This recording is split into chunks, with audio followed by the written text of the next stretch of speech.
Euzubillahimineşşeytanirracim. Bismillahirrahmanirrahim.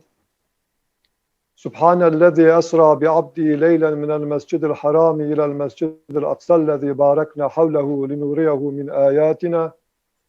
İnnehu huves-semî'ul basîr. Sadakallahul azim. Dünyanın dört bir tarafından bir araya gelen değerli üstadlarım, siyasi partilerin değerli genel başkanları, Kudüs ve Selahaddin ortak paydası üzerinde hazır bulunan saygıdeğer katılımcılar ve bizleri medya üzerinden takip eden Kudüs ve Selahaddin sevdalıları. İkincisini gerçekleştirdiğimiz Uluslararası Selahaddin Eyyubi Sempozyumumuza hoş geldiniz. Bu sempozyumun hayırlara ve Kudüs'ün hürriyetine vesile olmasını Cenab-ı Allah'tan niyaz ederim. Geçen seneki sempozyumu Diyarbakır'da salonda yapmış ve her yıl düzenli olarak Kudüs'ün fethinin yıl dönümünde tekrar edeceğimizi ilan etmiştik. Malumunuz olduğu üzere bu yıl bütün dünyayı saran Covid-19 salgını nedeniyle bu yılki programımızı telekonferans şeklinde yapmak zorunda kaldık. Kudüs'ün fethinin yıl dönümü olan 2 Ekim bu yıl Cuma'ya denk geldi. Bu nedenle bu yıl programı 3 Ekim'de yapmanın daha uygun olacağı kanaati hasıl oldu. Allah'ın izni ve inayetiyle gelecek yıl Diyarbakır'da aynı mekanda programın üçüncüsüyle devam etme azmindeyiz. Selahaddin Eyyubi dünya tarihine damgasını vurmuş bir alim, bir komutan ve bir devlet adamıdır. Selahaddin'in adını tarihe yazdıran husus kuşkusuz Kudüs ve Aksa için verdiği mücadele ve 88 yıl süren işgalden sonra Kudüs'ün ikinci fatihi olmasıdır. Selahaddin'in yaşadığı dönemin jeopolitiği ile günümüzü mukayese etme ve Selahaddin'in pratiğinden ders alma son derece önemlidir.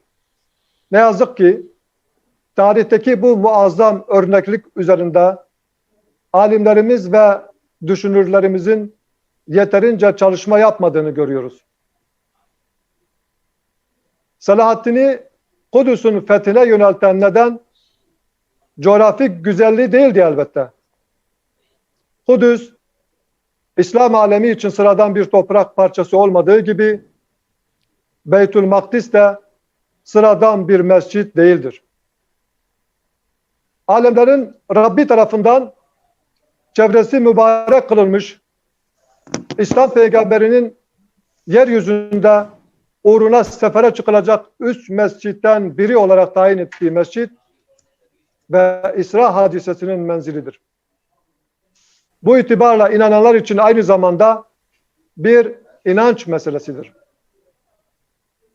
Siyonistler üniversitelerinde İslam dünyasından yeni bir Selahaddin çıkmaması için çalışmalar yapan birçok Selahaddin Enstitüsü kurmuştur. İslam dünyasında ise Selahaddin ile ilgili sınırlı sayıda tez yazılması dışında bir çalışma yoktur.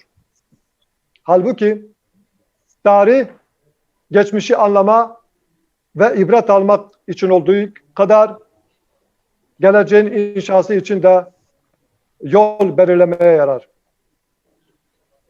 Tarihimizi iyi okur, analiz eder ve olayları gereğince okuyabilirsek sorun ve sıkıntılara çözüm geliştirme imkanını elde etmiş oluruz.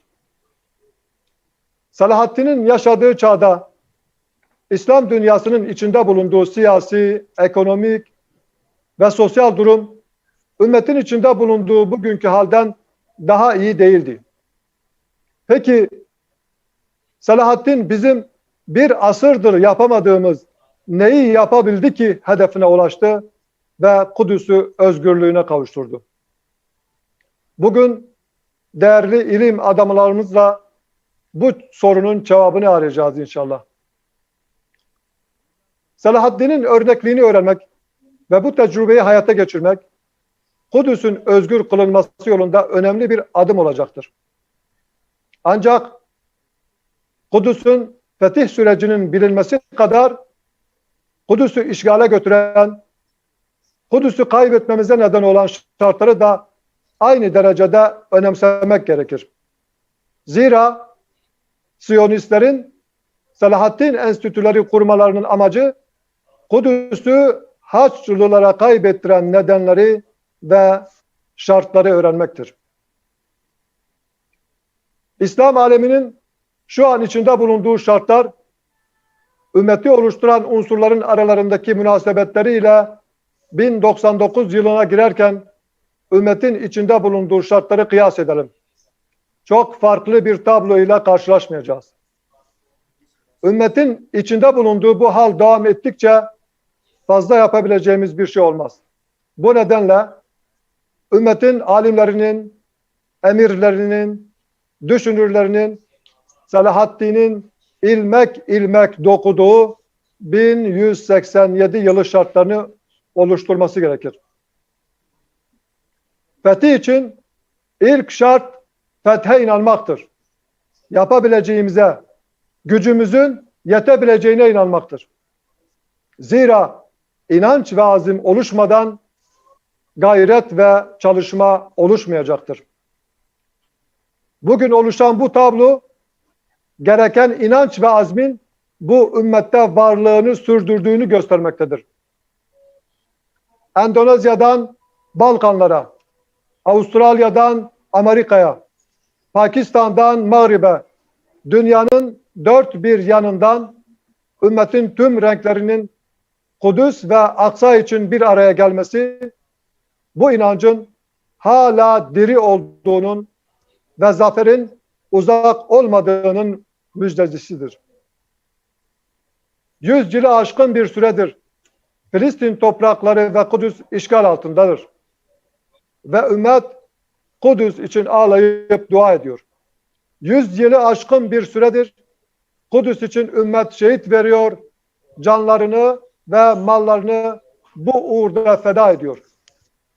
100 yılı aşkındır hız kesmeyen bu azim, Filistin topraklarının sıradan bir toprak ve sıradan bir coğrafya olmadığını, Aksar'ın sıradan bir mescit olmadığını ispat etmiştir.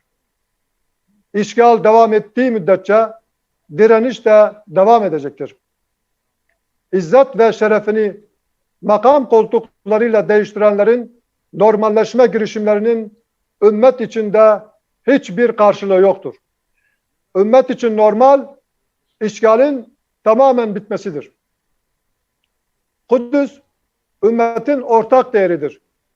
Bu değeri Filistin halkı ve coğrafyasıyla sınırlandırmak hiç kimsenin hakkı da değildir, haddi de değildir. Bu dava ümmetin her bir ferdinin davasıdır.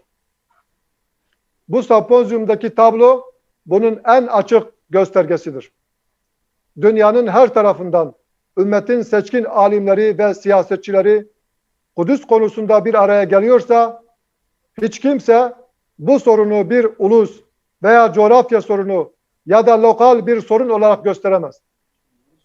İnanç ve azmin oluşması için temel şartlardan biri de ümmet içindeki ihtilafları bir kenara bırakarak vahdeti sağlaması veya en azından Müslümanların birbirleriyle uğraşmaktan vazgeçmesidir.